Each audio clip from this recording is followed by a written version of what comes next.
Yeah, well, a tsunami is formed by the seafloor moving vertically due to a large earthquake. You need a very energetic earthquake to really make a significant change in the sea level, and we've certainly seen that today with magnitude 8.8 is a very intense earthquake.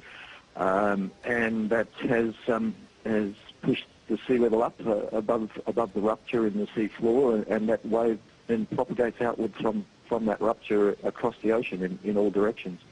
When you're seeing the pictures that we're seeing on the screen now, the force of the water, can you just give us an indication of just how strong that force of water coming in on land is? Nothing can stand up to it. No, that's exactly right. We've had observations already measured on the Japanese east coast of waves of 7.3 metres above normal sea level. There may well be higher spots where there aren't gauges, but that is an enormous wave, and what people have to bear in mind is that a tsunami wave is quite different from a normal wind wave, which goes up and down in a matter of seconds. The tsunami wave has a wavelength that can be hundreds of metres, so it's an enormous volume of water. It rises 7 metres and may stay up as water pours in at that height for 10 to 15 minutes before it goes down again. So it's an enormous volume of water, and that's why the force is so great. We've seen a number of devastating earthquakes over the past few weeks. Only a couple of weeks ago, the terrible earthquake in Christchurch, now this in Tokyo. Why are we seeing so much seismic activity now?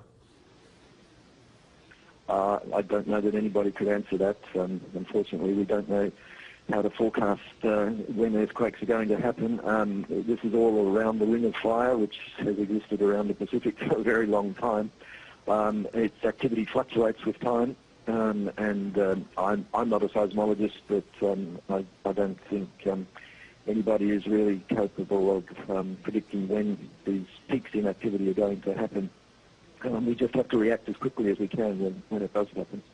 Well, Chris, you are from the Australian Tsunami Warning Centre. I'm just wondering just how much warning it is possible to give. What sort of timings do you have to tell people, you know what, a tsunami is on its way? Is it seconds? Is it minutes? What? Yeah, no, it's certainly not seconds. It's a sad fact that it does take some minutes for the earthquake signal to travel through the Earth's crust to reach the seismographs and for that information about the magnitude of an earthquake to be assessed. And that's usually around 5 to 10 minutes is what's needed to do that accurately. Then, of course, warning has to be formulated and distributed. So it's very, very difficult to give useful warnings to anybody who's less than 30 minutes tsunami travel time away from the earthquake.